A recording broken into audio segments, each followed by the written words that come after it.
比较热爱生活的人。大家好，今天是比较特殊，看标题的话，那我会给你们讲解一下，作为一个外国人学好中文，想成为一个两国之间的桥梁，这个是我常常挂在嘴边上的一个话题，是我在学中文的过程当中，对我的朋友们呀、家人亲戚常说的一句话，说我想成为吉尔吉斯和中国之间的骨干的桥梁。能否成这样的一个骨干的桥梁，当时的自己我也不知道。但是19年大学毕业之后迈入回国，回到吉尔吉斯，迈入正式社会之后发现成为两国之间的桥梁也并不容易。以前我的概念里面总是觉得成为两国之间的桥梁是一个要成为政府人员，要去中国代表，然后把整个吉尔吉斯介绍给他们，或者从中国过来的代表团迎接他们，然后给他们讲解吉尔吉斯的拉拢，吉尔吉斯和中国之间的关系。但是最近的政策好转多了，我现在个人是现在下定决心，我们不搞这个政策方面的，也没有资格，因为我也不是政府人员，所以我作为一个普通人，作为一个好奇心很强的人，有自己的多多少少的故事的人，作为一个不同文化的人，学好中文用最爱的语言跟你们用你们的语言当做我自己的语言跟你们进行这样的沟通，也是一个很神奇的一件事情。所以呢，希望把吉尔吉斯的故事，我个人的故事，或者甚至整个中亚的故事、文化，更多信息提供给你们。因为我周边有很多中国的朋友们，他们不太了解这些中亚国家，甚至不知道我们的文化习俗也说这什么斯坦国家，他们也分不清楚。所以呢，主要是把我们这些国家介绍给你们，然后有趣的故事也跟你们分享。那我成立这个平台的目的是把中国的故事、文化以及很多的东西、知识分享给我们的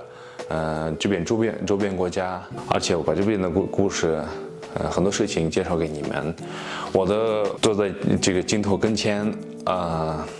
你们会觉得这个一个已经专业的人，其实并不是。我也尝试成立了各种样的频道成立了5个以上的频道，但是都是没成功。但是不管怎么样找到自己的方向，搞清楚自己的梦想是什么。那我的梦想我挂在嘴边上一样，就是成为两国之间的一个骨干的桥梁，也不一定能成为两国之间的骨干的桥梁，但是会推动两国之间的更紧密的交往。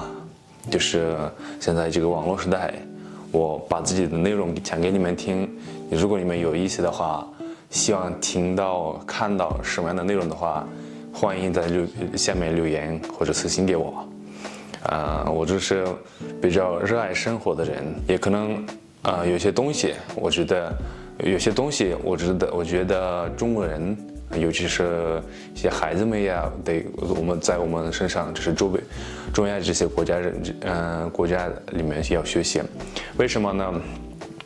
一个典型的例子是我们的一些中国人朋友们到我们的就是参加婚姻典礼的时候，他们觉得你们办的这个很有意思，大家都跳都兴奋很快乐。但是中国的不是，并不是意思是中国人不幸福，我的意思是我们对于就是物质条件也好，吃，但是能享受这种快感。因为中国人比较保守，就是不太敢于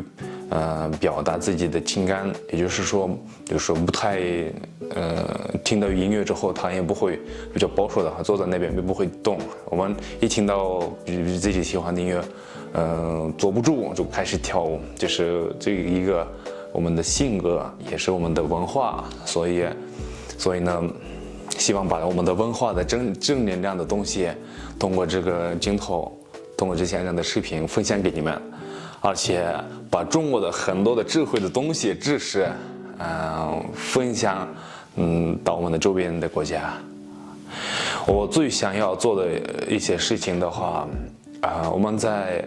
上海上学的时候，我们的有一位老师带我们去学校见当地的中学生，以及跟他们搞了个活动什么，他们带我们去介绍上海，也希望有一天能够我们将把中国的孩子们到这边周边国家来玩，要看，然后想进行这样的一些活动。当然这个也是离不开钱，也离不开关系，但是这样的一些想法我相信会实现的，因为很多人想了解，未必把几百万的孩子带到这些国家来玩，但是通过这样的视频会分享给他们，到时候我拍成电影也好，拍成很多 vlog 的形式跟大家分享。我想分享的东西太多，但是你们最喜欢看到，最喜欢我把什么样的东西介绍给你们，